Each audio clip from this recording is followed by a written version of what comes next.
My name is Eleanor Grace Whitfield, and I am 88 years old.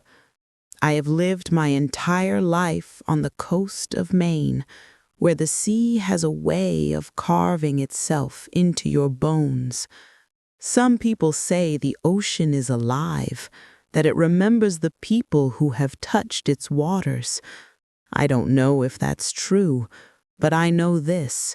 I have spent a lifetime loving a man the sea took from me, and still the tide never returned him. Or so I believed. I was 17 the summer I first loved him.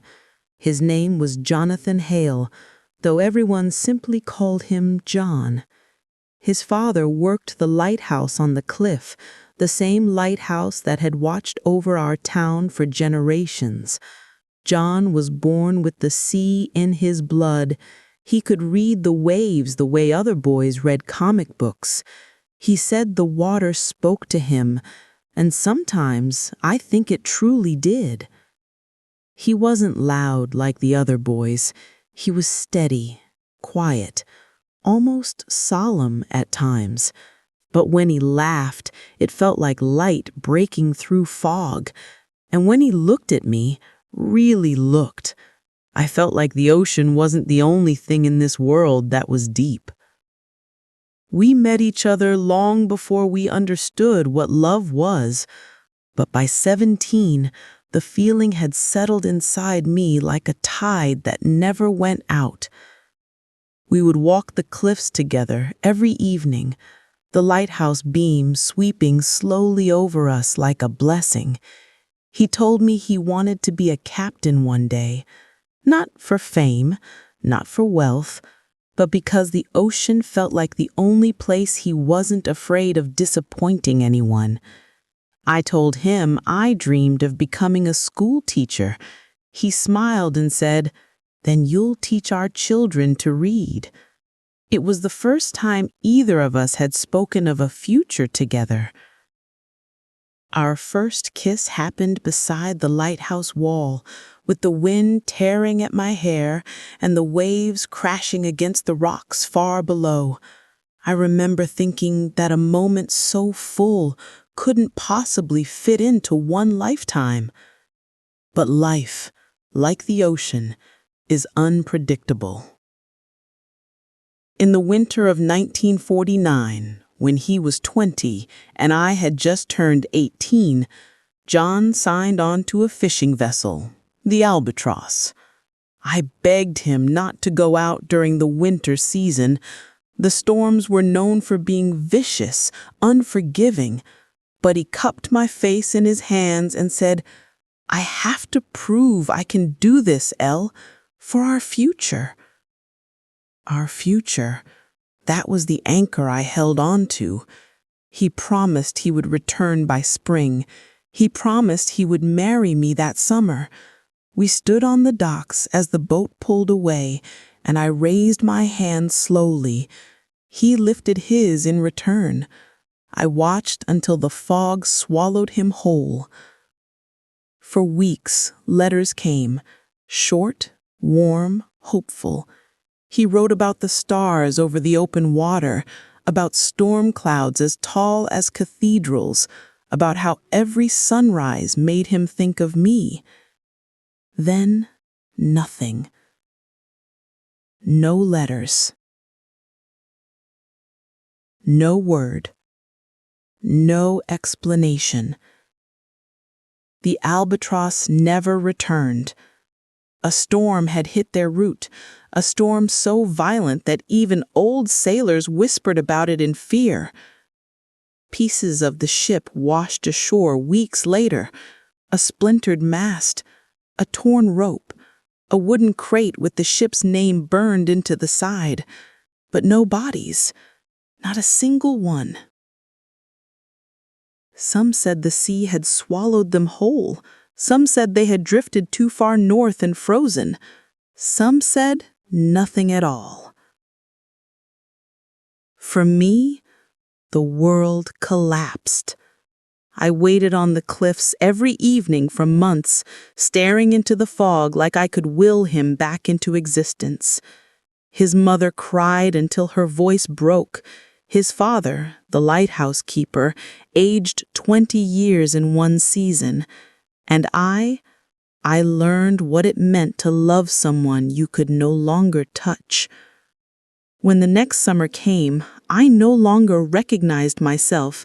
I was older somehow, not in body but in soul. People gently urged me to move on, but grief is not something you walk away from. It is something you learn to carry. At 22, I married a kind man named Robert. He was patient, good, dependable.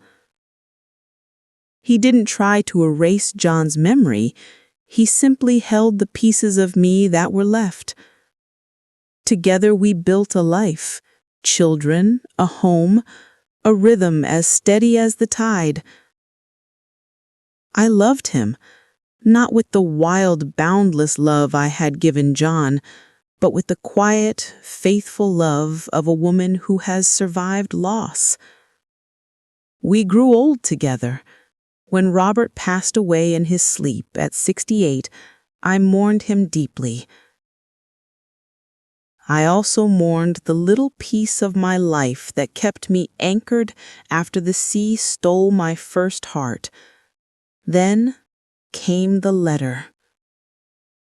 I was 78 years old. My hands were stiff. My hair had turned the color of sea foam. The world had changed so much, I barely recognized it. One morning, as I sat by the window overlooking the waves, the mailman knocked on my door with a small, weathered envelope. No return address. No stamp from any place I knew.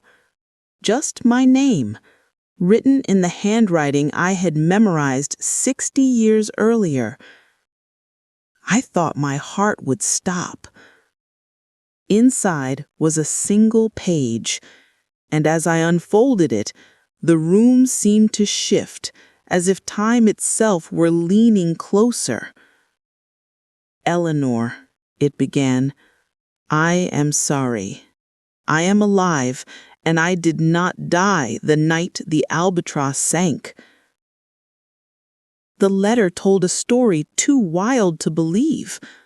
The storm had destroyed their ship. He had survived clinging to debris, half dead, drifting for days. A Norwegian research vessel found him and took him north. He had no documents, no identification, nothing but his name.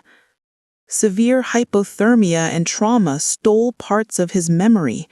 He spent years working on various ships across the Arctic, healing, surviving, wandering.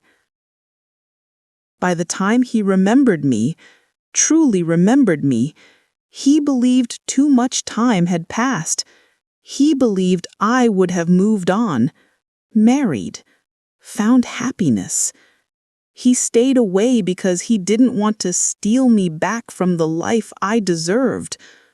But as he aged, the guilt grew heavier, and the ocean, he said, had begun whispering my name to him again.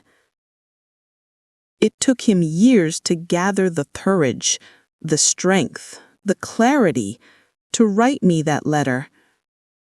He ended it with, "If you never wish to see me, I understand.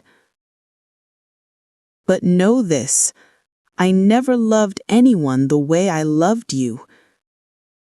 And I never will.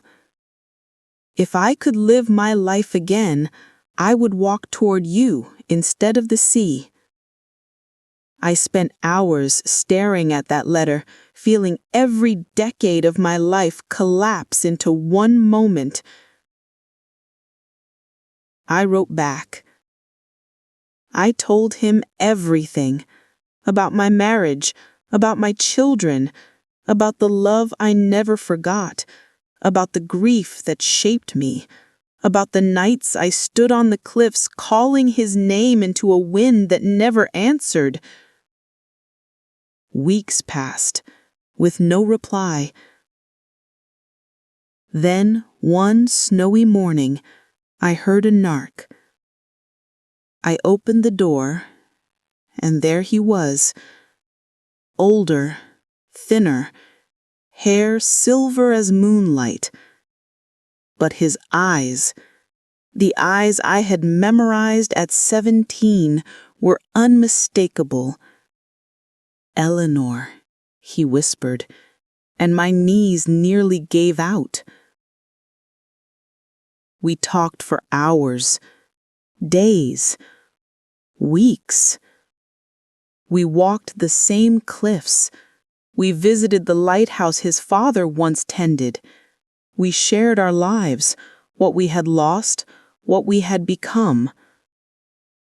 But time had done what the sea could not.